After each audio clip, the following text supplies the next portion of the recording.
Boa noite a todos. Gilmar, Junismar, estão me ouvindo bem? Confirme só se o áudio está ok, por favor. O pessoal está entrando aí aos poucos. Eudes, Anderson, Rafael, ouvindo alto e claro, ótimo. Michel, Anderson, boa noite para todo mundo. Gilmar, todos ouvindo bem, Edmilson. Muito bem. O pessoal vai entrando aos poucos. Prazer falar com vocês, uma vez mais. Hoje nós vamos estar fazendo aquela live do nosso projeto Ações que Transformam, né? Que é uma ideia que a gente criou aí no finalzinho do ano passado, aqui no canal Viver de Renda, e a gente está sempre convidando algumas pessoas aí que se destacaram ao longo de suas vidas, alguns conhecidos ao longo da minha carreira profissional, e sempre pessoas que têm uma boa trajetória de sucesso em sua vida profissional, com grandes lições de aprendizados, e a gente procura sempre convidar essas pessoas que possam, de alguma maneira, com suas reflexões, com seus depoimentos, com a sua experiência, contribuir de forma relevante para todos vocês, né? A ideia é sempre estar trazendo conhecimento atualizado, informações que possam ser úteis para o crescimento pessoal, profissional e também enquanto investidores de cada um de vocês. Anderson também, boa noite. Alberto, Michel, Pablo, Luciano, uma ótima noite para vocês. Bom, o convidado nosso do dia de hoje, ele vai falar conosco sobre o tema que a gente andou pensando para essa live de hoje, exatamente falar um pouco sobre as lições do esporte. Ele foi tenista profissional, então vai trazer um pouquinho dessas reflexões das lições do esporte. Ele vai falar também conosco sobre liderança. Ele teve diversas passagens aí em posições de liderança ao longo de sua vida profissional. E também vamos falar sobre inteligência emocional. E que tem tudo a ver com a live que a gente fez ontem, com o dia de ontem, né, que foi um dia de fortes emoções para muitos aqui que investem na Oi e que acompanharam aquela transmissão do CAD, que foi uma verdadeira montanha-russa de emoções. E é aquela ideia, né, de que a inteligência emocional ela é fundamental. A gente precisa ter um bom equilíbrio entre o nosso lado racional e o nosso lado emocional. A gente precisa trabalhar esse equilíbrio para que a gente possa tomar as melhores decisões, né? O processo de tomada de decisão, seja nas empresas, seja para nossas próprias vidas, né? Ele é fundamental que a gente tenha essa capacidade, esse discernimento de buscar um equilíbrio emocional e ponderar sempre antes de partir para a ação, né? E então a gente vai ter uma conversa ao longo da live sobre esses diversos assuntos, esses diversos temas. O nosso convidado chama-se Marcos Braga. Eu vou convidá-lo aqui para ele entrar na nossa live. Deixa eu colocar ele aqui na tela. Boa noite, Marcos. Tudo bom? Como vai você? Boa noite, Clóvis. Boa noite a todos que estão conosco. Um prazer estar com vocês. Trocar um pouco de experiências, né? Vamos lá. Muito bom, Marcos. Fiz uma breve introdução, a gente falou aqui um pouco dos temas que nós vamos falar, as lições do esporte, a questão da inteligência emocional, da liderança. Eu queria passar a bola para você, na verdade, sinta-se em casa, certo? E eu queria que você começasse a fazer uma apresentação sobre você e depois a gente vai evoluindo nos temas, né? Tá ótimo, vamos lá então. Bom, Marcos Braga, eu sou nascido em São Paulo, moro em São Paulo, nos arredores de São Paulo.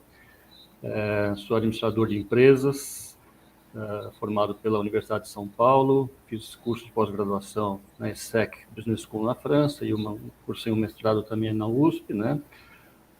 Sou casado, tenho 3 filhos, 2 filhos do primeiro casamento já morando no exterior. Gabriela é advogada em Londres, o Thomas é um alto executivo na farmacêutica MSD, lá em New Jersey, nos Estados Unidos. Depois do meu segundo casamento, tenho o Felipe. Felipe tem 18 aninhos, 18 anões já, porque o bicho já está com 1,85 m de altura, já está terminando o ensino médio, está agora caminhando para ir para a vida profissional. Rosana, minha esposa e parceira, somos parceiros em alguns projetos que nós temos em conjunto, inclusive na área de inteligência emocional. Ela é uma psicóloga espetacular. Eu posso falar, né? Conheço de perto, sei o trabalho dela. Eu sou administrador de empresa, como eu disse, não tenho essa formação na área de psicologia, mas por razões que depois a gente vai percorrer aqui, eu acabei me interessando muito pela questão de inteligência emocional, e eu não tenho dúvida que isso é muito importante para o exercício da liderança, né? Além disso, só para terminar essa parte mais burocrática de currículo, eu sou conselheiro de administração, formado pelo BGC, com certificação pelo BGC, e também eu sou um practitioner licenciado de um dos métodos que eu mais gosto de assessment, de estilos de personalidade, que é o método LIFE. Então, Perfeito. Vamos em frente. Vamos lá. Muito bom. Vamos começar falando sobre esportes. E aí eu queria trazer um pouco dessa sua experiência e até por conta de esporte, que o seu esporte foi o tênis, né? Nós tivemos agora recentemente a final lá da Austrália, né, com o Rafael Nadal, que foi um verdadeiro show, né? A final e com muitas lições, né, para a gente refletir. Agora falar um pouquinho sobre os esportes e como isso marcou sua vida. Vamos lá. Bom, eu comecei a jogar tênis com 10 anos de idade. E com 10 anos eu me apaixonei pelo esporte e jogo até hoje.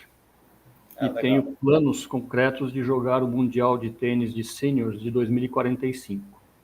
E porque 2045 tem uma razão específica, isso é uma data que eu estabeleci faz uns 20 anos mais ou menos. Em 2045 eu vou estar com 85 anos e como as faixas dos torneios de sênior são de 5 em 5 anos, eu vou estar no primeiro ano da minha faixa, então eu vou estar só pegando o pessoal mais velho. Então eu vou levar vantagem nesse momento, certo? Então, mas é um objetivo que eu tenho escrito mesmo, que faz parte de tudo que eu venho fazendo na minha vida.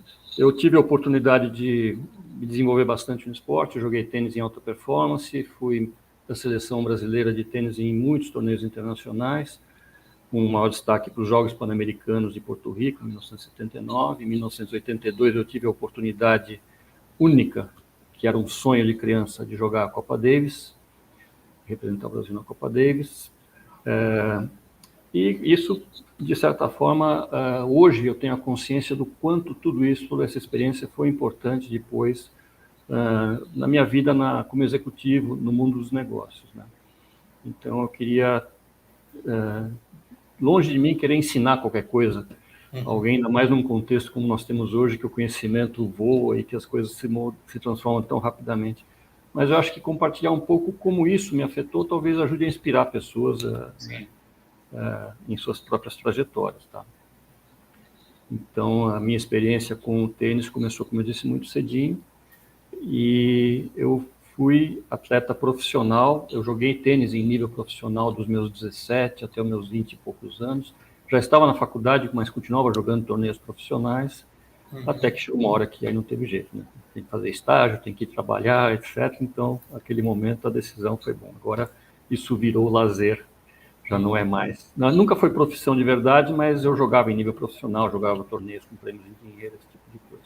Inclusive, o tempo que eu morei na França, eu joguei vários torneios também, que me ajudaram a bancar um pouco a minha estada no período que eu estava estudando lá.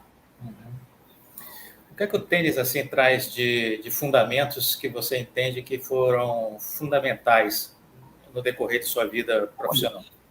Quando a gente faz uma analogia entre tênis e negócios, eu acho que a gente consegue ver uma série de aspectos que são muito alinhados. Primeiro é a questão de responsabilidade, né? A partir do momento que você se dispõe a fazer alguma coisa de uma maneira muito séria, você está assumindo um compromisso não apenas com você, mas também com o seu clube, com sua família, com seu pai, né? Quando eu era adolescente, então meu pai estava me bancando para fazer tudo isso. E esse senso de responsabilidade é uma coisa que você vai desenvolvendo, porque você percebe que se você não se aferrar a isso, você acaba não conseguindo ter a performance que poderia ter. Então, primeiro, responsabilidade. Segundo, adaptabilidade. É uma coisa fundamental na vida executiva.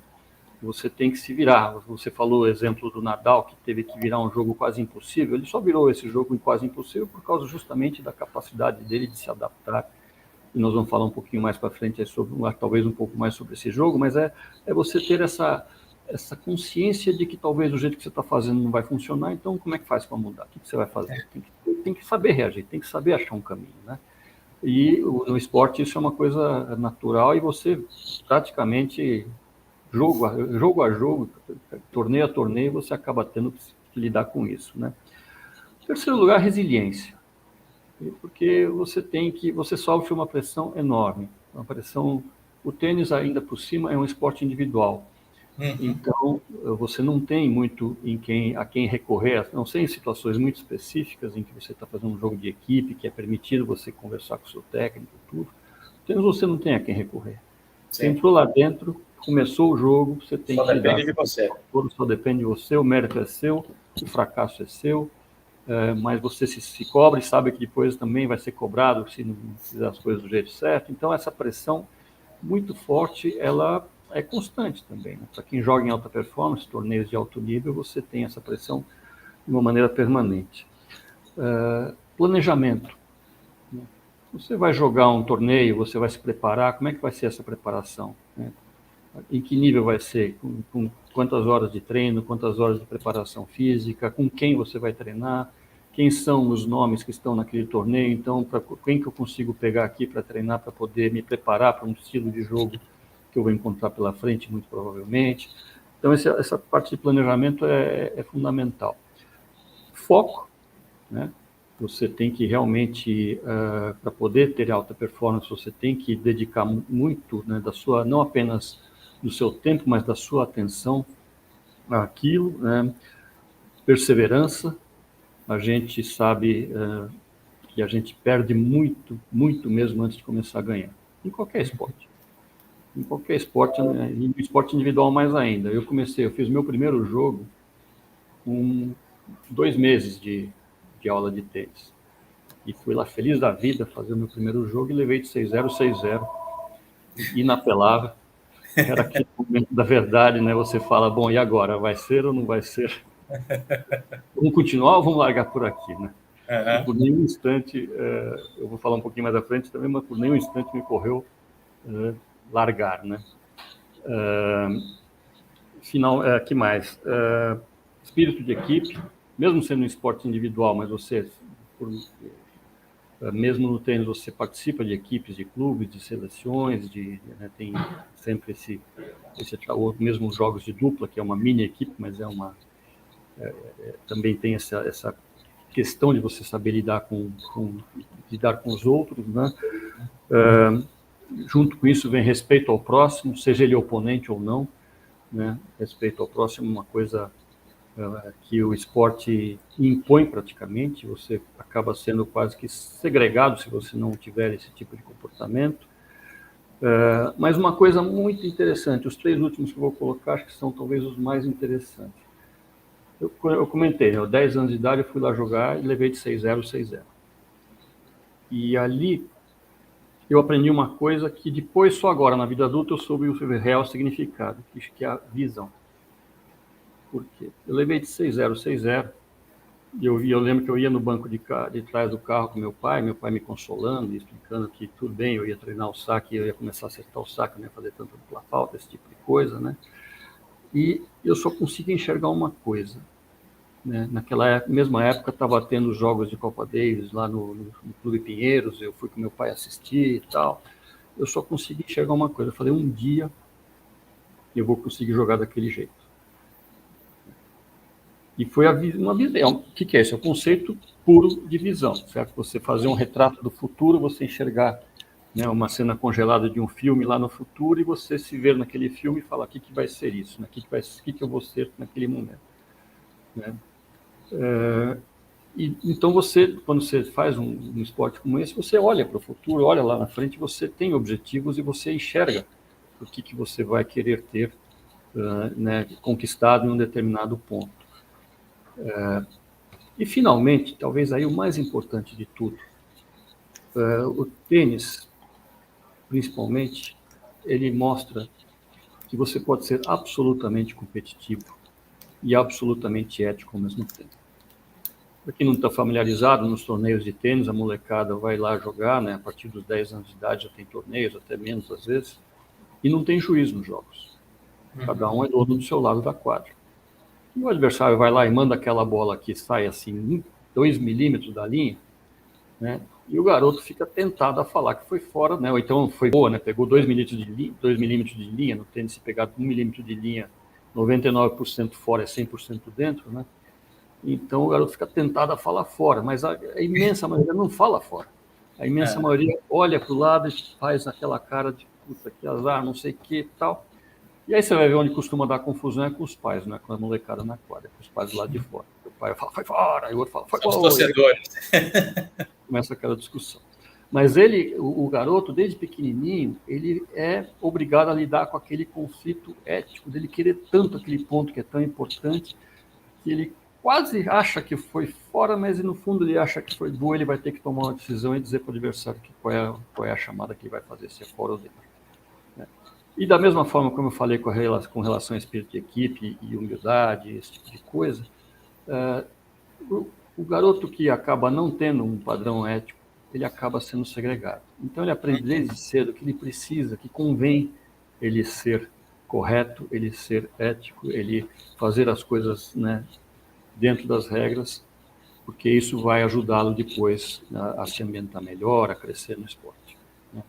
Eu tenho algumas ressalvas com relação ao futebol. Eu adoro futebol, sou palmeirense, estou vibrando com o meu time e tal. Mas o futebol, eu vejo que a criançada, por exemplo, desde cedo é incentivada a simular falta, é incentivada a contestar o juiz e tentar levar vantagem, né, e dizer que a bola bateu no outro antes de ir para fora, esse tipo de coisa. Eu não sei até que ponto, e não vou querer aqui nem entrar numa polêmica dessas, mas eu não sei até que ponto isso não afeta de alguma maneira a própria cultura de um país. Quando a gente fala desse lado do brasileiro, do querer levar vantagem, querer ser esperto, esse tipo de coisa, uma das coisas que eu adoraria ver mudar nas escolinhas de futebol, eu não sei até que ponto isso está mudando, imagino que ainda não, pelo menos nos exemplos que eu tive. Mas enfim. Então, deixando de devagar, né, eu acho que essas são lições importantíssimas que o esporte traz e que eu tive a oportunidade, fazendo uma retrospectiva, nem tinha essa consciência, ao longo de meus anos liderando pessoas e como executivo. Mas agora, fazendo uma retrospectiva, a partir do momento que eu comecei a me interessar, a estudar muito mais a questão de liderança, eu vejo o quanto isso acabou tendo um peso muito grande em diversos momentos que eu passei pela minha carreira. E aí, puxando um pouquinho agora do esporte para a sua carreira profissional, quer dizer, você falou de pontos aí, que foram pontos que você refletiu, vamos dizer assim, no tênis, mas que são pontos que eu fiquei tomando nota aqui, são pontos que funcionam de forma muito, um encaixe muito perfeito, vamos dizer assim, para o nosso crescimento dentro de uma grande empresa, né? Essa questão que você trouxe aí do planejamento, do foco, da disciplina, da importância da preparação, né? Do respeito aos colegas de trabalho, do respeito aos profissionais de outras empresas, né, com quem você se relaciona, ou até mesmo com quem você compete, não é verdade? A questão da responsabilidade, enfim, são todos temas que eu enxergo muito na agenda, né, de cada um de nós quando inicia uma carreira profissional, não é verdade? Exatamente, eu acho que isso é... E qual é a grande questão? Né? No fundo, o que está por trás, né? Qual é a principal competência, digamos assim, que esse conjunto de lições que o esporte traz acaba desenvolvendo nas pessoas que passam por isso, né? São todas elas relacionadas à questão de inteligência emocional. Porque nós estamos falando o que aqui na prática? Nós estamos falando de você ter uma autocontrole, autoconhecimento, uma autoconsciência, você conseguir desenvolver habilidades sociais, né? Uma consciência social, habilidades sociais, tudo isso, de alguma maneira, seja um esporte individual, seja um esporte coletivo, né, com pesos diferentes, mas isso acaba sendo desenvolvido inconscientemente. E a gente percebe que quando a gente sai do ambiente do esporte, vai, por exemplo, para o ambiente da escola, só agora, no ano de 2020, e agora mesmo, estou falando dos últimos, não tem 5 anos isso que eu estou falando, as escolas começaram a se preocupar em desenvolver as habilidades sociais dos alunos. Começar a se preocupar em estimular trabalho em equipe, estimular a interação mais positiva, a competitividade num nível controlado. E não são poucas as escolas. Eu vejo, claro, isso muito mais nas escolas privadas, né, do que na escola pública.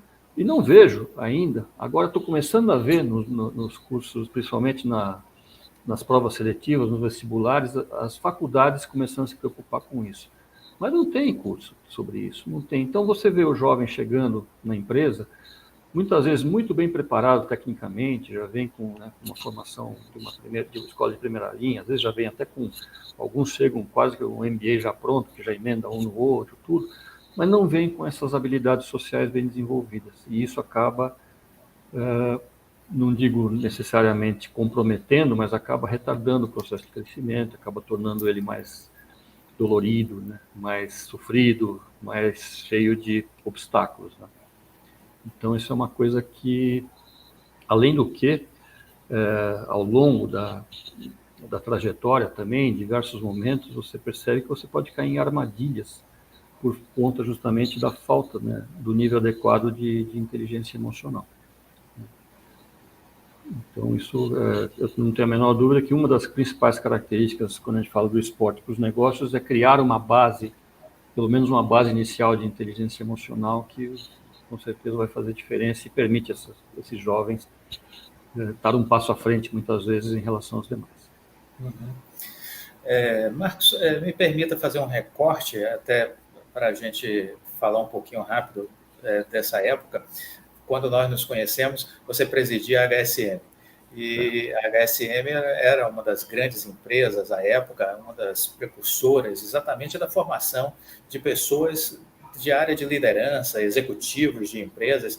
No Brasil não tinha uma modelagem, vamos dizer assim, de uma empresa vocacionada para essa missão, para essa finalidade, né? E eu fui, assim, assíduo aí em muitos cursos, acho que uns 12, 13 anos, pelo menos, eu estive de forma cativa. Me lembro perfeitamente. Adorávamos o Clóvis como cliente e como pessoa. Como cliente de vocês.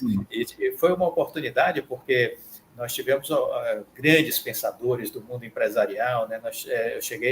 Eu comecei a frequentar, o primeiro evento de vocês foi com o Peter Drucker, né, quando veio ao Brasil.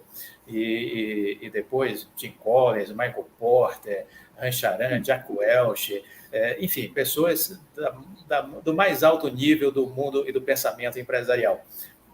Por curiosidade, né, como foi conviver com essas personalidades? Como foi conhecer, e de forma bem sucinta, né, como foi essa experiência de ter tido essa oportunidade de conhecer grandes mentes do mundo empresarial, respeitados no mundo inteiro? Indescritível o privilégio que foi isso. Porque, primeiro, como você disse, são mentes brilhantes e você percebe que eles operam de um jeito diferente.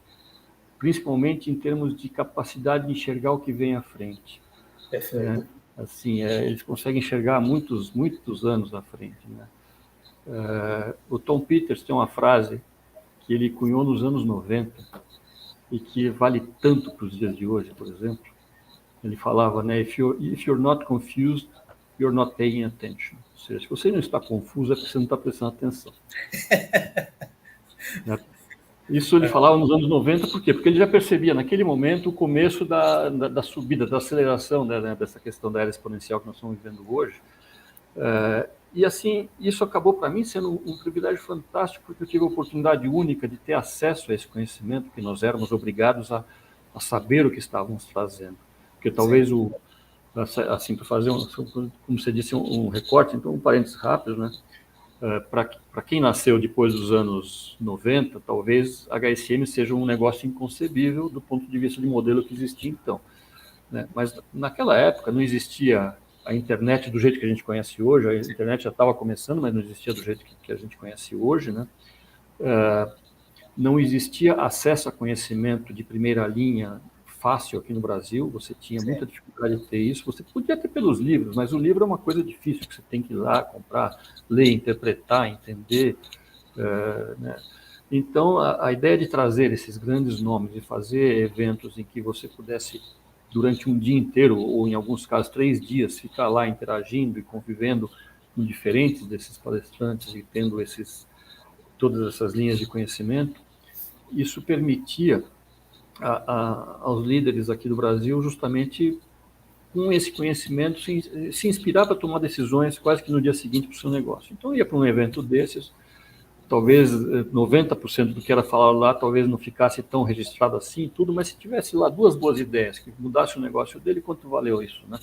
E é isso que a gente acabava tendo que fazer um trabalho muito forte de curadoria para poder separar o que realmente era conhecimento inovador, conhecimento transformador, daquilo que era mais um livro de negócio, mais um professor falando algo que outros já falaram. Então, esse trabalho fazia com que a gente tivesse que mergulhar nesse conteúdo. Ao mergulhar nesse conteúdo, obviamente, a gente aprendia grande parte dele, até porque muitos desses palestrantes vieram inúmeras vezes, né? O Philip Kotler, o Michael Porter, o William Ury, o Jim Collins, nós tivemos com eles... O Kotler, provavelmente, eu tive com ele mais de uma dezena de vezes, né? Então, você acaba indo a fundo nesse conhecimento. E lá a gente tinha o grande privilégio de poder aplicar na prática. Afinal de contas, nós tínhamos um negócio para tocar.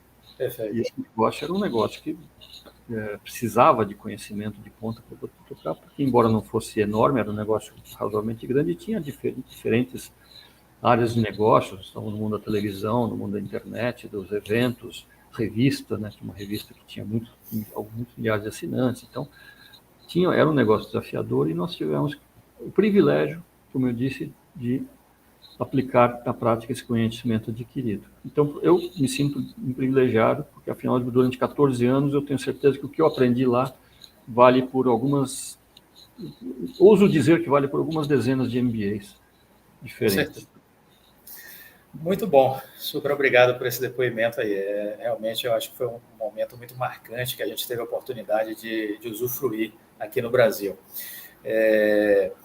Vamos falar um pouquinho de experiências de vida, né? E aí você estava outro dia comentando comigo de uma experiência marcante que você teve.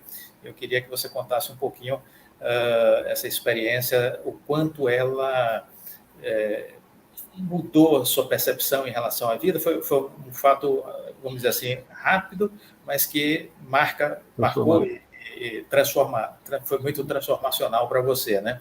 Queria que você falasse um pouquinho sobre isso, porque são experiências assim que às vezes faz com que a gente reflita e mude completamente o nosso jeito de pensar às vezes e de agir, né? É verdade.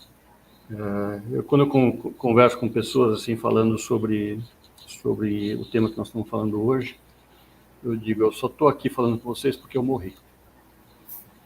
Parece um contrassenso, mas é exatamente isso.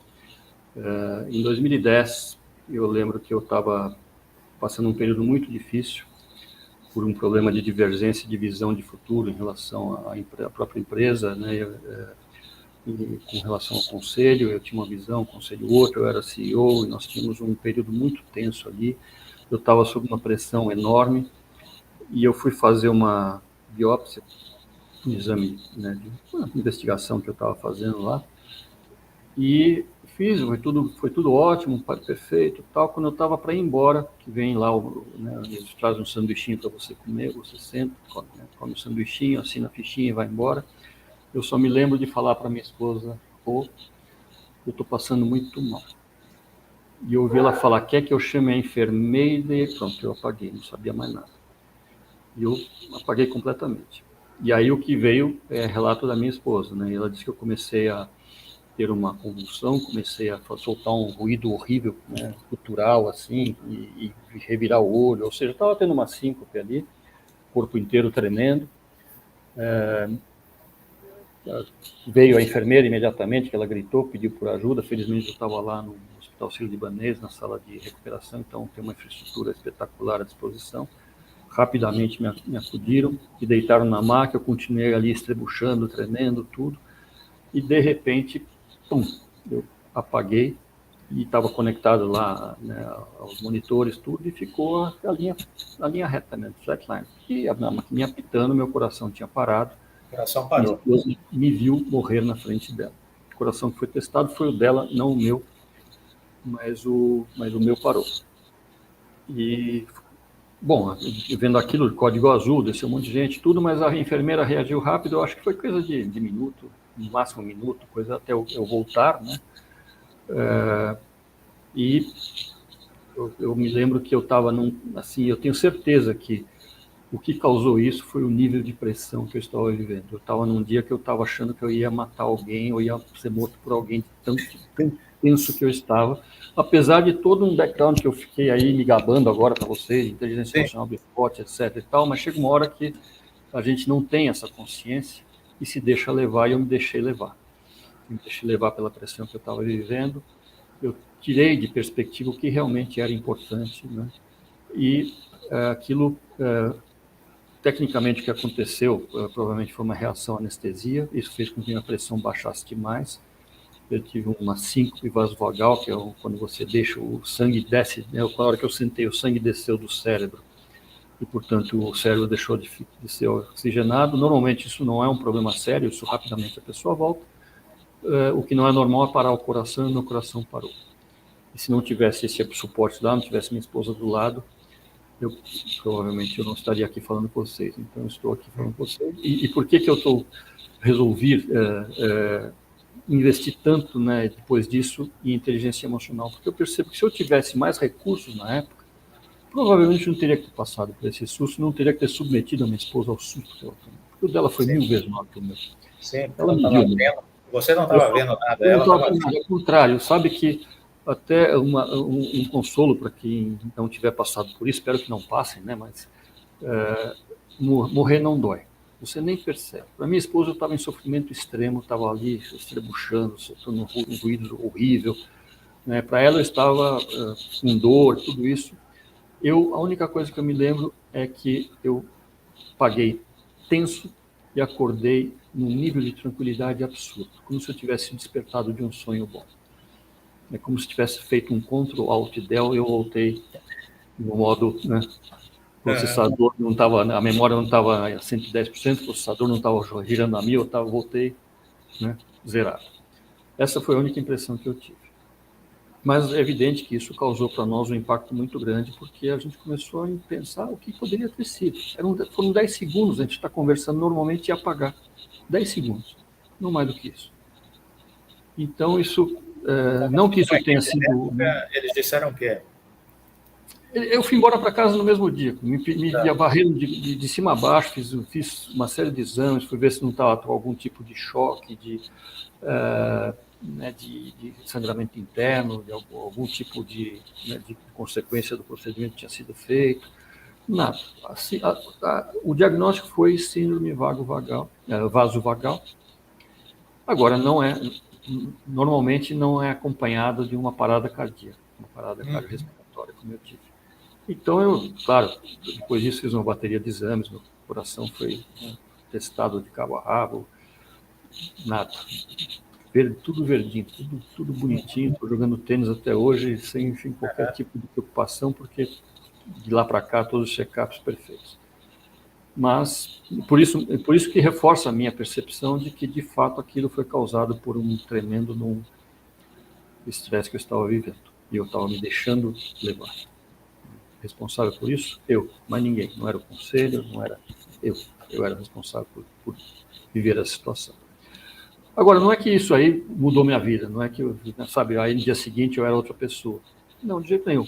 Continuei levando, continuei tocando o negócio, eu fiquei mais 4 anos na HSM, praticamente, 3 anos e meio.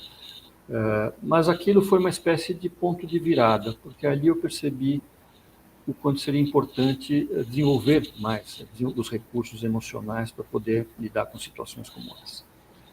Foi aí que eu comecei a me interessar muito mais, né, pelo conteúdo que a própria HSM oferecia de inteligência emocional. Nós trouxemos o Daniel Goleman inúmeras vezes ao Brasil, tinha outros autores também falando sobre inteligência múltipla, como Howard Gardner e outros, né? Então comecei a me dedicar mais a isso. E depois que eu saí da HSM, aí, de fato, eu aprofundei no tema.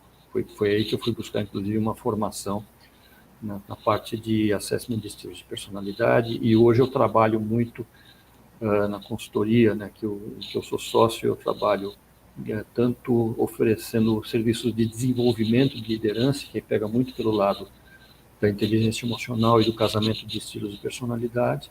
Do outro lado, eu faço trabalho de planejamento estratégico, e muitas vezes essas coisas andam juntas, né? Para você pegar um bom plano estratégico e uma execução dessa estratégia, você precisa ter um time que esteja azeitado para fazer isso. Então, acabou direcionando o que seria, digamos, essa nova fase de carreira que eu passei a viver desde então. Perfeito. Ou seja, quer dizer, é aquilo que você falou, né? Com base de toda uma vivência que você teve no esporte, de coisas que poderiam ser feitas, mesmo assim, às vezes a gente está naquela roda viva dentro do mundo corporativo, né? E aí é uma carga de pressão muito grande. Quanto mais você vai subindo na escada da hierarquia, vamos dizer assim, vão aumentando mais ainda as responsabilidades, né? Outro dia a gente fez uma live aqui com o Marcos Costa. O Marcos Costa, ele foi presidente da Alstom aqui no Brasil e da GE Transportes. E ele estava falando exatamente disso, né, da questão do papel do CEO na empresa, e ele destacando o quanto de sacrifício um CEO tem que fazer, de renúncias, de escolhas difíceis, e isso tanto dentro da empresa, como também na questão familiar. Ele disse, olha, não vou ser demagogo dizer que não compromete. Compromete muito, compromete a nossa relação em casa, com a família, com a mulher, com os filhos, muita coisa a gente perde, porque a gente não é dono de nossa agenda muitas vezes, surge um compromisso inesperado, é uma reunião com o presidente da empresa em outro país, é uma reunião com o presidente da República, com o governador, com o ministro, e aí você vai fazer o quê? Vai dizer que não vai? Você representa aquela empresa. Então, é uma roda viva e imagino, né, aquela questão do nível de estresse, de ansiedade, e fora as disputas que a gente sabe também que tem no próprio ambiente corporativo, né? Então, junta tudo isso, o nível de desgaste é muito grande, né? Como você bem disse, quanto mais você vai subir na hierarquia, mais tenso o ambiente vai ficando, e existe uma questão muito séria também, principalmente quando você chega ao nível de CEO de um negócio, de número 1, digamos assim, é a questão da solidão do cargo. Sim. Você não tem com quem conversar de uma maneira totalmente aberta. Você é um diretor da empresa, né? Você tem um par que você confia mais, você está conversando com ele no nível de igualdade, você pode compartilhar dúvidas, você pode, de uma maneira mais livre, você consegue ainda se abrir, né? Quando você está no nível de liderança como número 1 ali, é mais difícil. Tem questões que são entre você e o conselho, são questões que você não pode dividir, porque você, ou das duas uma, ou vai aparecer que você está privilegiando alguém, ou você vai estar quebrando algum tipo de nível de confidencialidade, né? E normalmente são essas as coisas que mais te colocam pressão, porque são aquelas coisas que vão impactar de alguma maneira pessoas, vão impactar o negócio, né? Vão determinar novos caminhos. Então, essa solidão do cargo é um dos temas mais sérios que os dirigentes de empresas acabam tendo que enfrentar. Perfeito. Muito bem. E aí, vamos agora entrar um pouquinho nessa seara da inteligência emocional, né? Quer dizer, diante de todo esse aprendizado, você então começou a se preocupar um pouco mais com essa temática. Você citou o Daniel Goleman, que foi um dos precursores, vamos dizer assim, disso aí, né? Lá pelos meados dos anos 90, nos Estados Unidos, né? E como é que você então começou a conduzir isso do ponto de vista da sua vida pessoal e depois como isso acabou, vamos dizer assim, pautando também a sua atividade empresarial? Vamos lá. Bom, quando você esteve na HSM, talvez você se lembre de um cara chamado Cláudio Fernandes Araoz. Sim. Né? O Cláudio Araoz é um estudioso da parte de pessoas, né? Uhum. E eu, como eu venho de uma formação financeira, eu tive uma carreira bastante completa, acabei transitando por varejo, fui diretor de marketing, gerente geral de marketing de uma das empresas que eu estava antes de estar na HSM, né? Mas eu tenho aquele lado eu sempre fui muito naquele lado mais pragmático, lado mais financeiro, tal, né? Cartesiano. Mais cartesiano. Aí o Araoz nos mostrou, né, a todos um estudo que indica o seguinte, que as pessoas, executivos que se destacam por inteligência emocional, ou seja, que têm inteligência emocional acima da média, mesmo que não se destaquem pelo QI ou pela sua experiência, que no fundo o tripé de sucesso de executivos está baseado nesses 3 pilares, experiência adquirida, o conhecimento técnico, né, estão no mesmo pilar, o QI, a inteligência no sentido tradicional, habilidade lógica, matemática, divisão sistêmica, etc. E a inteligência emocional, ou quociente emocional, para alguns, né? São esses os 3 pilares, né? As pessoas que se destacam pela inteligência emocional, e combinado com uma das outras 2, por exemplo, elas têm de 6 a 8 vezes menos chance de dar errado na carreira que quem não se destaca. Não estou dizendo que não tem inteligência emocional, basta não se destacar por inteligência emocional, a chance de fracasso na carreira aumenta de 6 a 8 vezes. Uhum. Então você fala, pô, e o próprio Goleman tem outro estudo que mostra que o peso da inteligência emocional é o dobro de conhecimento técnico / experiência e capacidade intelectual, e QI. Então eu falei, opa, agora ele me convenceu, porque agora tem uma pesquisa aqui feita. Temos números, né? Uhum. Então eu falei, esse negócio é importante, preciso dar uma olhada mais a fundo e junta isso. O fato de que eu me deixei levar e quase morri por conta da falta de, talvez, não ter tido as ferramentas, os recursos necessários naquele momento para lidar com o que eu estava vivendo. Falei, puxa, isso aqui afeta todo mundo, né? Isso aqui eu vejo, né, o nível de pressão que já então o nível de pressão que os executivos sofriam, né? Junto a isso uma pesquisa que eu fazia na HSM, todos os eventos a gente fazia uma pergunta para os executivos participantes na pesquisa que a gente fazia ao final: qual é o seu principal desafio de gestão para os próximos 12 meses?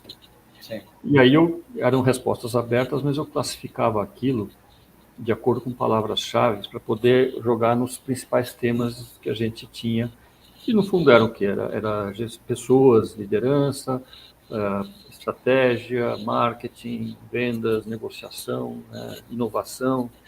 Bom, e disparado, em primeiro lugar, disparado, com o dobro do segundo, era pessoas, era relações, relacionamento. O principal desafio que envolvia pessoas. Quer dizer, como é que se resolve a questão de pessoas? O primeiro passo é justamente você ter, né, um bom nível de relacionamento pessoal e um bom entendimento de como funcionam as relações nas empresas. As empresas são um local permanente de competição interna, de jogos de poder, algumas mais, outras menos, mas todas têm que lidar com isso, né? Eu até brinquei algumas vezes, já que um dia eu escrevi um artigo sobre meus almoços no Shopping Morumbi, que para quem é o Shopping Morumbi. Por que isso? Nos anos que eu estive na Deloitte, como diretor da Deloitte, eu estava conduzindo um projeto que era muito específico ali, e eu gostava às vezes de sair para almoçar sozinho, e sentava ali numa mesa num dos restaurantes lá, eu com meu celular e tal. Só que o Shopping Morumbi, por conta do boom imobiliário que teve em volta, a região recebeu alguns milhares de pessoas simultaneamente. E resumo, você ia almoçar num restaurante ali, a cabeça mais próxima da mesa do lado estava a 2 palmos de você. Então era impossível você, se estivesse sozinho na mesa, não acabar ouvindo o que estava sendo falado em volta. E a única coisa que eu ouvia era a conversa sobre o João, o José ou a Joana, né? Normalmente descendo o pau no João, José e Joana, e eles não estavam na mesa, eles estavam no restaurante ao lado falando das pessoas que estavam naquela mesa, né? Eu falei, pô, mas que perda de energia, né? Que perda de tempo, que falta de... Né? Mas no fundo parece que virou um esporte nacional. Isso amplificou nas redes sociais, né, Marcos? Bom, acabou indo para as redes sociais, mas o ponto qual é? É um desperdício de energia, né? E a rigor, isso é justamente porque existe muitas vezes não é por mal, é porque existe as pessoas são diferentes umas das outras, enxergam as coisas de maneira diferente, sentem de maneira diferente, né? E o que a inteligência emocional nos ajuda a entender um pouco melhor como é que isso funciona. Então, para quem está nos assistindo aqui, quem não ouviu ou até falou aquela famosa frase, é que eu sou assim mesmo. Quando você fala uma frase como essa, tem duas mensagens importantes nela. A primeira, positiva, é que você tem orgulho de quem você é. E por que a gente tem orgulho de quem a gente é? Né? Porque, no fundo, as nossas características comportamentais são as nossas forças. São elas que nos conduziram até onde nós estamos, né, e estão nos levando adiante. São as nossas forças. Nós temos que ter orgulho de quem nós somos. Né? Só que a segunda mensagem, essa é subliminar e ela é complicada, e o mundo que se adapte. É que eu sou assim mesmo, você que está dizendo o quê? E os outros que se adaptam. Só que os outros não se adaptam, os outros reagem. É isso. Então, talvez um dos conceitos mais importantes de inteligência emocional, muito simples, mas que as pessoas não têm essa consciência, é de que as fraquezas comportamentais nada mais são do que o uso das nossas forças em excesso. Vou repetir porque isso é muito importante. Fraquezas comportamentais nada mais são do que o uso excessivo das nossas forças. Então, o nosso desafio é saber usar as nossas forças na dimensão, com a intensidade adequada. Como é que a gente faz isso? Justamente passando por um processo de desenvolvimento de inteligência emocional. Conceitualmente, o que é inteligência emocional? Que é esse negócio que todo mundo fica falando e tal. O Goleman tem uma frase que define muito bem, que eu vou me permitir ler aqui para vocês, para não falhar, né? Inteligência emocional é a capacidade de identificar os próprios sentimentos e os sentimentos dos outros, e mais do que isso, de nos motivarmos e de saber lidar com as emoções dentro de nós e nos nossos relacionamentos. Então, inteligência emocional não é você ser bonzinho. Se você for bonzinho, talvez você não esteja tendo um nível adequado de inteligência emocional. Você está se anulando para ceder para o outro. Queria agradar a todos, né? Inteligência emocional é você conseguir tirar o máximo dessa relação. Tanto para se sentir satisfeito, realizado, contente com o desfecho que está tendo num determinado momento, como deixar os outros também confortáveis, ou seja, nem sempre você vai conseguir resolver todos os problemas e sair todo mundo ganhando tudo que pode ganhar, etc. E tal. Mas você vai conseguir otimizar aquela relação, você vai conseguir passar por situações complicadas sem causar dano, sem arranhar, sem destruir. Né? E vai estar pronto para uma próxima e uma nova interação, uma nova oportunidade, em que vai ter de novo a oportunidade de fazer crescer essa relação.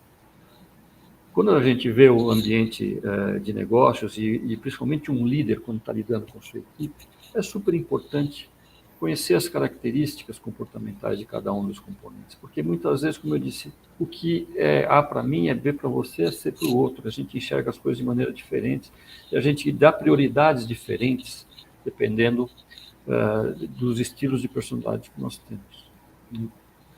Fazendo assim muito rapidamente um apanhado do que a gente chama de estilos de personalidade, e aí vocês vão encontrar, você já deve ter se deparado com inúmeros métodos de avaliação de personalidade. Tem lá o MBTI, tem o DISC, que são os que as empresas usam mais, né? A maioria deles são baseados lá nos conceitos de Jung, e eu gosto daqueles que costumam simplificar a visão, porque é uma coisa muito complexa. Quando a gente fala de comportamento humano, nós estamos falando de uma coisa extremamente complexa. A combinação de nossos estilos é quase como uma impressão digital, é única, não vamos encontrar duas pessoas idênticas nunca, vamos encontrar parecidas, idênticas nunca. Né?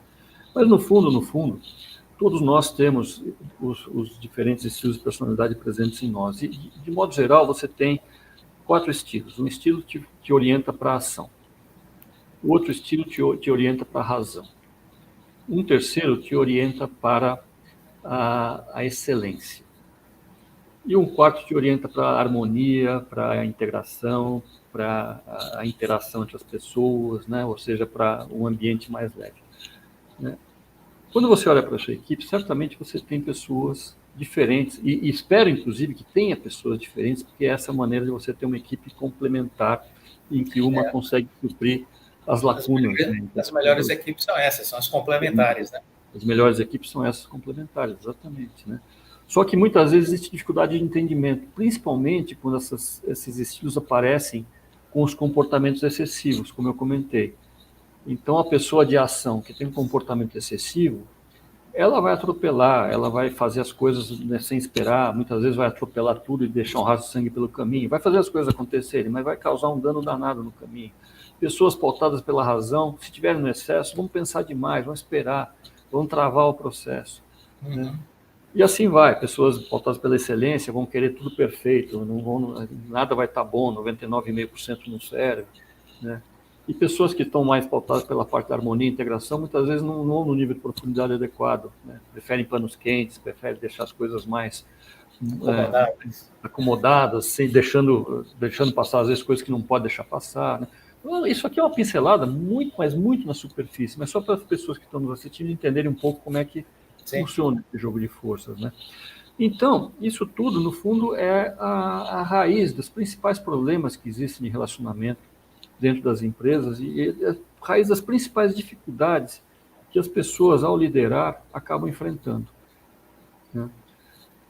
E isso também traz um ponto que eu acho que é muito interessante, que diz respeito a estilos de liderança. O próprio Goleman, existem inúmeros trabalhos sobre estilos de liderança. Dependendo do autor, você vai mapear 12, 15 estilos diferentes de liderança. Cada um tem a sua preferência. Eu gosto muito do trabalho recente do Goleman, ele publicou, acho que em 2018. Não saiu, acho que em português ainda, um livro que ele em inglês se chama The Emotionally Intelligent Leader, ou seja, o líder emocionalmente inteligente. Até 6 meses atrás, pelo menos, ele não tinha sido traduzido nem para português, nem para espanhol, mas eu achei muito bacana, porque é um livro simples de ler, curto e muito objetivo. E lá ele mostra diferentes estilos de liderança, né? E aí eu não vou nem percorrer todos eles, mas você tem estilos mais autoritários, você tem estilos mais democráticos, né? Os autoritários são mais coercitivos, aquele que fala, faz como eu estou... São dois, faça como eu estou mandando ou faça como eu estou fazendo. Né? A diferença é que um manda fazer, o outro faz junto, mas siga-me, não tem como. Vocês são autoritários. Né? Depois você tem estilos mais democráticos, como um estilo democrático mesmo, né, de buscar consenso. Você tem um estilo agregador, né, que procura trazer todo mundo para a mesma discussão, de uma maneira um pouco distinta desse do democrático. Você tem o coach, o famoso estilo coach, que você desenvolve as pessoas ao longo do tempo. Né? E tem o mais bacana de todos, que deveria ser o estilo default de todos nós, que é o estilo visionário. O que é o estilo visionário? É justamente o estilo que você consegue, a partir de um propósito bem definido, de uma visão de futuro, envolver as pessoas e trazer com você. Por que eu digo que esse é melhor? Porque pelos próprios estudos do Goleman, esse é o estilo que causa o maior nível de impacto positivo sobre o cliente. Os estilos autoritários causam impacto negativo. Os estilos democráticos causam impacto positivo. E o visionário, que apesar de quase ser autoritário, você só está usando de uma autoridade conquistada, digamos assim, para trazer as pessoas com você, mas você que está levando, né? Ele é o que realmente mais agrega as pessoas, mais integra, mais engaja e mais consegue transmitir confiança. Mas qual é a principal lição que o Goleman traz? Você não pode ser um estilo só. Você tem que ter a habilidade de exercer diferentes tipos de estilos, inclusive os autoritários. Tem situações que você você tem que ter um negócio resolvido para daqui a meia hora, não dá para ficar discutindo muito. Tem que fazer acontecer. O que você não pode é transformar aquilo num padrão. Né? E as pessoas, de novo, naquela linha do é que eu sou assim mesmo, tem aquela, é que eu mando, eu sou assim mesmo, eu sou mandão, eu sou autoritário. Eu estou acostumado a gritar. Mas não funciona. Ao longo do tempo não funciona. Desagrega, joga um clima negativo sobre a equipe, todo esse tipo de coisa. Então, como lição principal, né, eu primeiro recomendo, depois eu posso passar para você, para compartilhar com todo mundo esse livro, eu recomendo para quem tiver facilidade de ler inglês, é muito bacana. Mas a principal lição é essa: nós não podemos nos ater a um estilo único de liderança, nós temos que desenvolver habilidade para exercer diferentes estilos. Como conforme as circunstâncias, né? Conforme os momentos. Esse pensamento é fantástico. Ele, de certa forma, quebra alguns paradigmas que falam: você tem um estilo A de liderança, você é estilo B, você é assim, você é assado. Comportamento humano, você não pode rotular as pessoas. Eu não sou um cara de razão ou um cara de ação. Eu sou uma combinação mutante dessas coisas. Dependendo Sim, das experiências que eu vou vivendo, se eu fizer uma avaliação hoje, eu vou apresentar uma característica e daqui a 5 anos talvez eu tenha mudado um pouco. Eu não vou sim, mudar muito, porque é a essência, a não ser que passe por um evento muito traumático, a essência não muda, você tem aquela essência, mas você vai reequilibrando essas forças, né? Você vai conseguindo criar otimizar, né? Esse conjunto de forças que caracteriza cada um desses estilos de personalidade. perfeito. Muito bom. E aí tem muito. Você estava falando e eu me lembrando um pouco da classificação do Jim Collins, né, que ele falava da liderança de nível 5, que era exatamente esse líder que conseguia.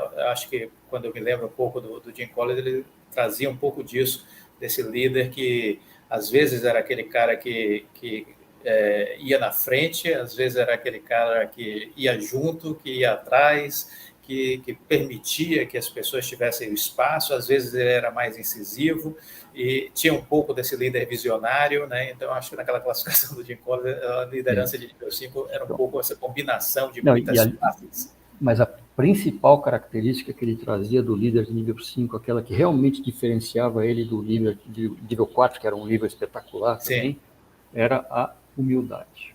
sim, perfeito, perfeito. Mostrar para os outros que ele é falível, que ele é humano, que ele não tem todas as respostas. E eu me Tá lembro de sempre uma passagem nós e não eu, muito. né? A questão do nós e não eu. Exatamente. E olha, eu lembro de uma passagem muito emblemática a respeito.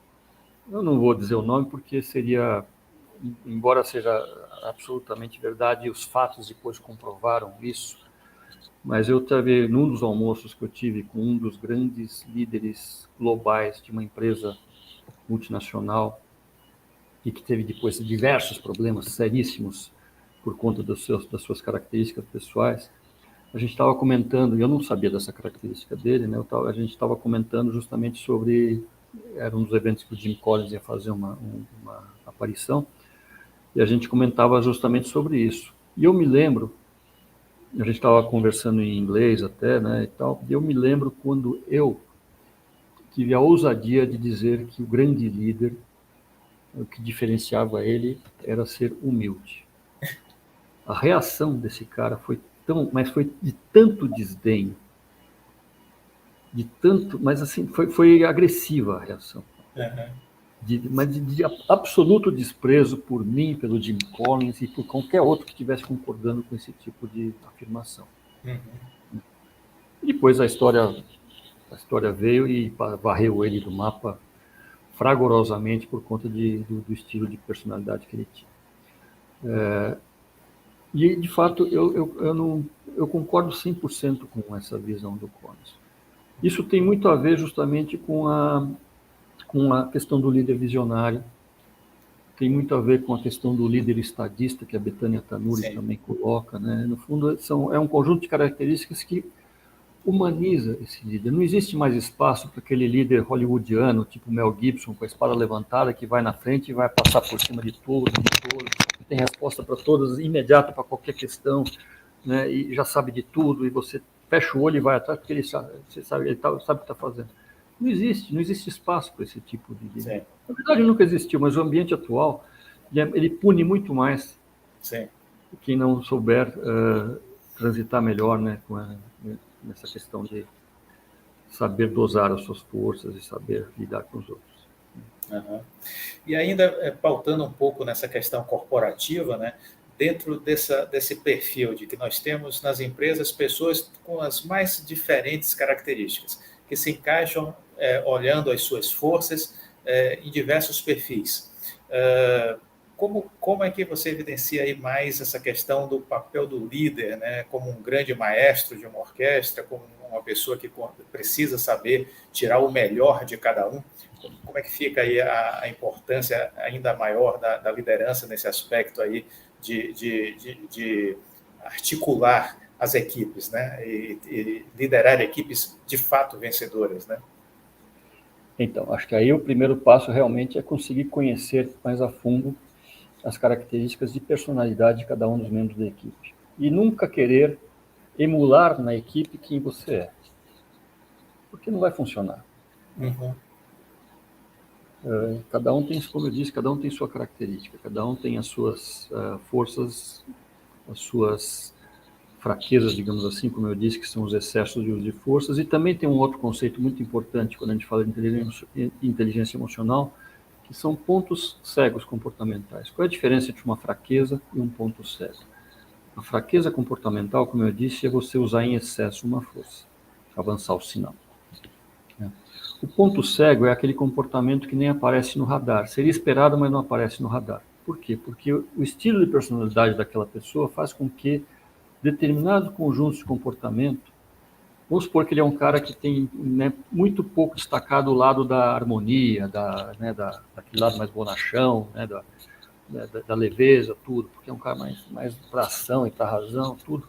Às vezes, no momento que seria esperado alguma leveza, alguma preocupação com o outro, alguma empatia, ele, ele não apresenta. Não apresenta não é porque ele é mau caráter, ou porque ele tem algum problema muito sério, é porque está fora do radar dele. Não quer dizer que não deva desenvolver isso, deve, mas não faz parte de um processo consciente, digamos assim, é totalmente inconsciente. E às vezes é difícil desenvolver justamente porque é inconsciente. Exige disciplina. Primeiro exige a consciência dessa questão e depois a disciplina para procurar desenvolver. Se a gente for falar sobre como desenvolver inteligência emocional, nós vamos passar algumas horas aqui conversando. Mas o que eu prometo para todo mundo que dá para desenvolver a qualquer tempo. Tanto que quando eu faço nas aulas que a gente dá ou nas palestras, quando eu faço uma pergunta, né, quando eu apresento aquela questão dos 3 pilares, né, que tem experiência, o QI e a inteligência emocional, aí eu sempre lá no fim eu faço uma pegadinha e pergunto, bom, e se vocês pudessem voltar lá na fila da criação e escolher uma dessas características para ter? Experiência nem vale, conhecimento técnico você não vai conseguir ter mesmo. Então você vai ter que escolher entre QI e inteligência emocional. Qual você queria ter? Aí todo mundo levanta a mão e fala inteligência emocional. Eu falo, eu não, eu preferia vir com o QI, porque inteligência emocional eu sei que eu vou conseguir desenvolver. O QI já é mais inelástico. Você treina um pouco, tudo, mas ele é muito mais inelástico. Inteligência emocional você pode desenvolver a qualquer tempo da vida. O primeiro passo fundamental é ter a consciência da importância e aí você trabalhar no autoconhecimento. Aí, voltando à origem da sua pergunta, né? Bom, com a equipe é a mesma coisa, né? Da mesma maneira que você precisa se autoconhecer, é importante olhar para a equipe sobre esse parâmetro ou sobre essa perspectiva das características de personalidade de cada um. Porque aí você vai começar a perceber quem é mais rápido para reagir, para agir, quem é mais racional, e você pode aproveitar melhor. Primeiro, incentivá-lo, a equipe, cada um dos componentes da equipe, a usar o nível correto das suas próprias forças, né? E aproveitar melhor e formar times que se complementem. Né? E aqui eu não estou dizendo se você tem pessoas todas iguais, bom, então vamos sair mandando todo mundo embora e repetir, né? E substituir, não, de jeito nenhum. Mas ao longo do tempo você consegue ir moldando essa equipe de maneira que elas tenham características complementares.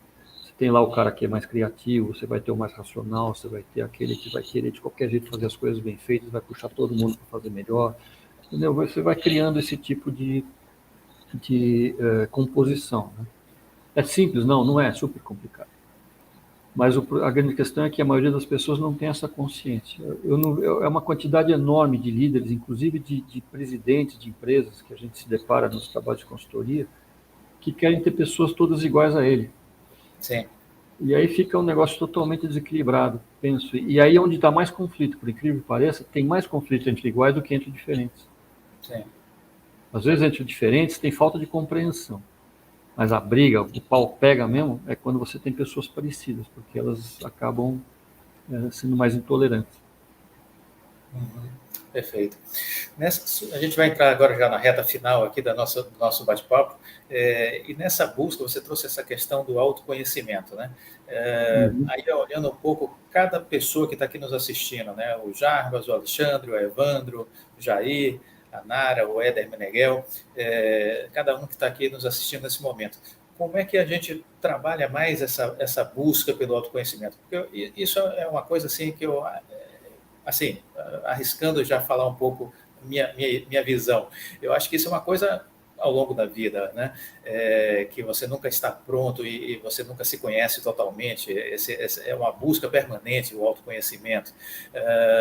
Mas como é que a gente olha mais para dentro de si? Porque eu vejo que tem muita gente que tem dificuldade de fazer isso.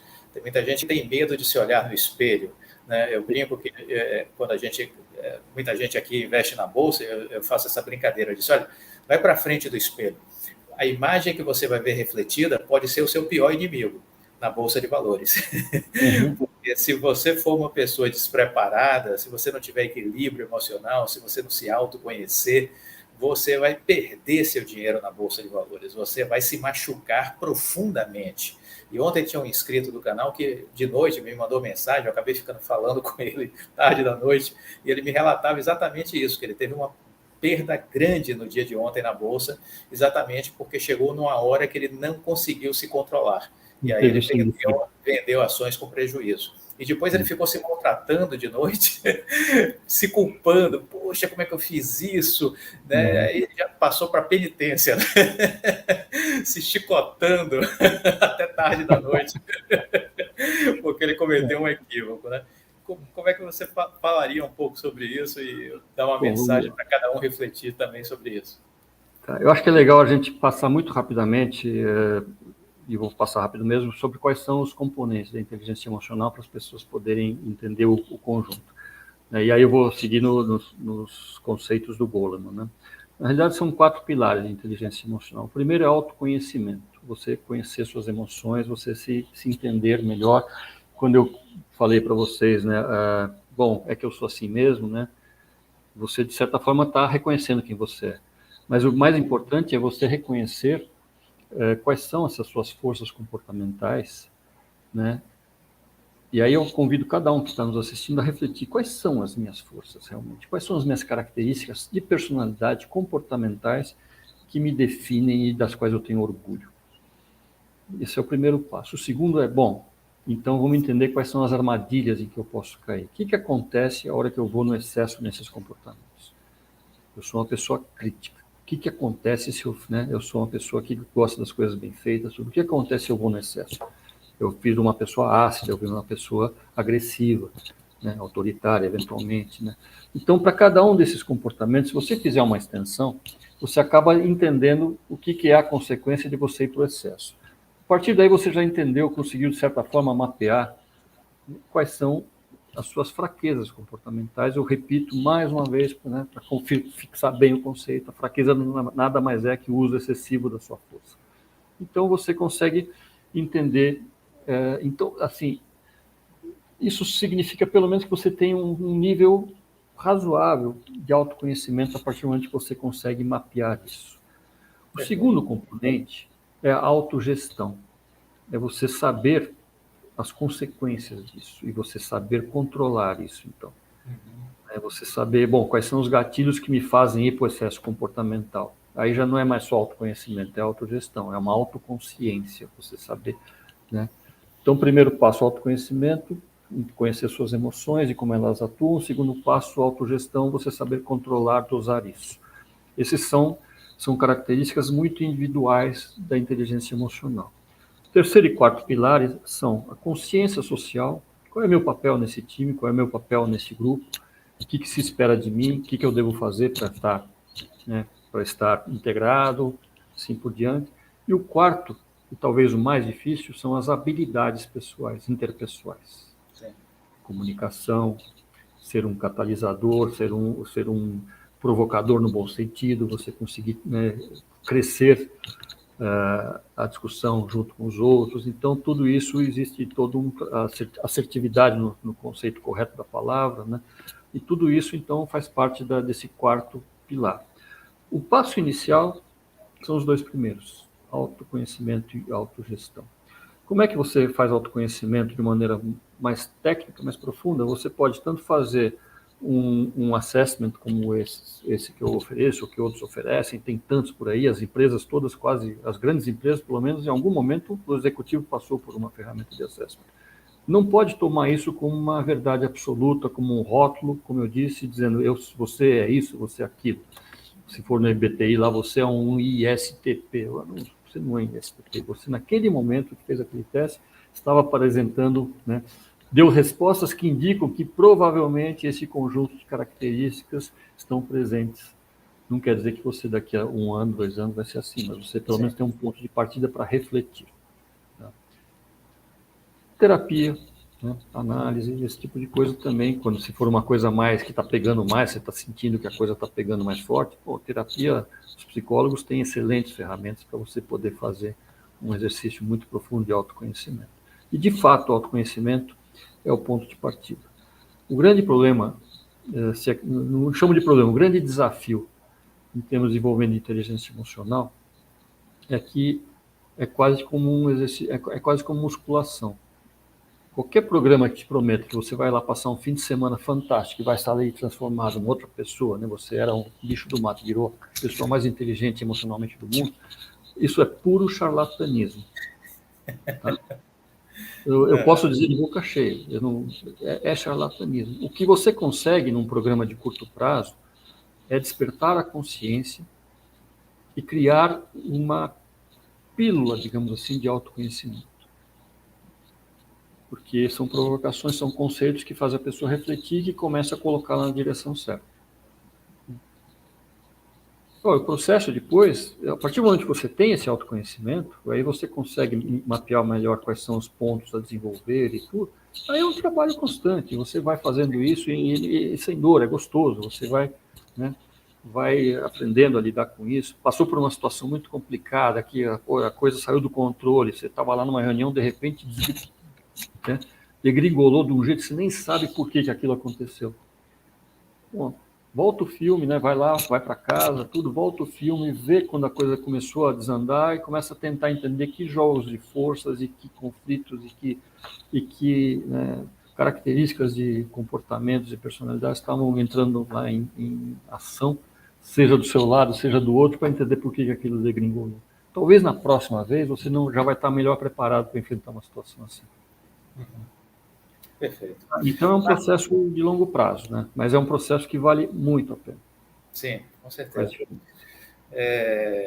Chegar aqui na reta final, eu quero de antemão agradecer, muito obrigado mesmo por ter aceitado esse convite, por ter estado aqui conosco hoje, compartilhando um pouco sua visão de mundo, sua visão sobre a vida, sua visão profissional, trazendo um pouco da sua trajetória, das suas experiências, né, profissionais. A gente já está aqui com 1h15 de live, passa rápido. E a ideia é um pouco essa, ter uma conversa descontraída e geralmente o papo, quando está bom, passa rápido o tempo. E eu quero deixar aqui o meu muito obrigado de coração por você ter aceito esse convite, por ter participado. E passar a palavra para você fazer o seu fechamento e a gente encerrar. E quero agradecer a todos pela presença aqui também. Eu queria terminar deixando mais uma pílulazinha de conhecimento para todo mundo. Perfeito. Que para mim ela é espetacular. É tão simples, mas tão simples que chega a ser assim. Eu não vou nem achar a palavra, sabe? Parece a coisa mais óbvia do mundo, mas as pessoas não têm essa consciência.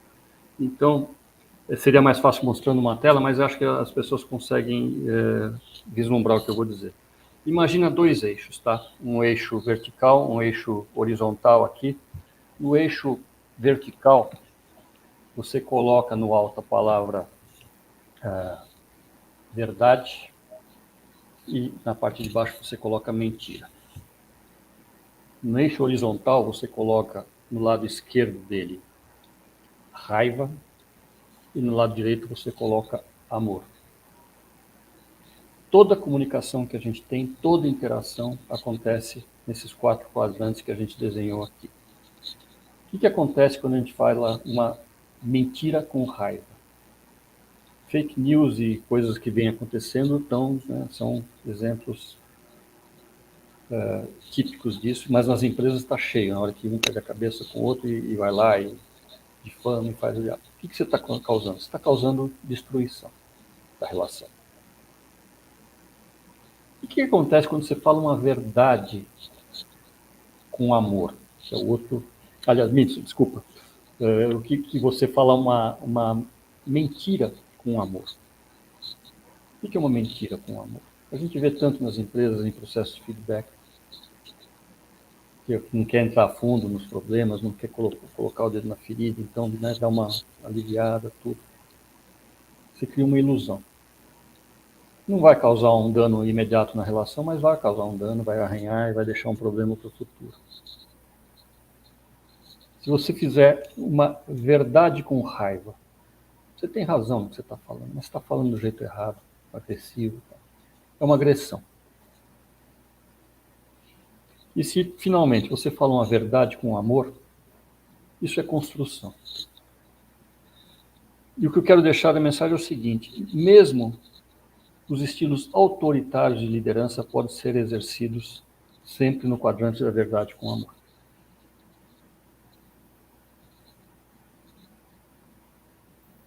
Maravilha. Não sei se ficou claro, porque tem que idealizar, tem que imaginar, mas é muito simples, é muito, muito simples. Mas no fundo, essa é uma definição do conceito de assertividade, no sentido correto da palavra, né, que é a comunicação do jeito certo, a comunicação construtiva, né?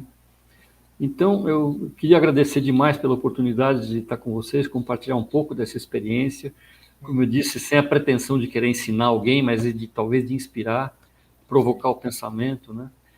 E à disposição para qualquer outra oportunidade. Eu realmente me sinto muito, muito, muito honrado de poder participar de um encontro como esse. Marcos, muito obrigado uma vez mais. Desejo a você uma ótima noite. Fica com Deus. E a gente depois se fala em outras ocasiões. Mas um forte abraço e muito obrigado, hein? Eu que agradeço mais uma vez. E pela atenção de todos. Um abraço.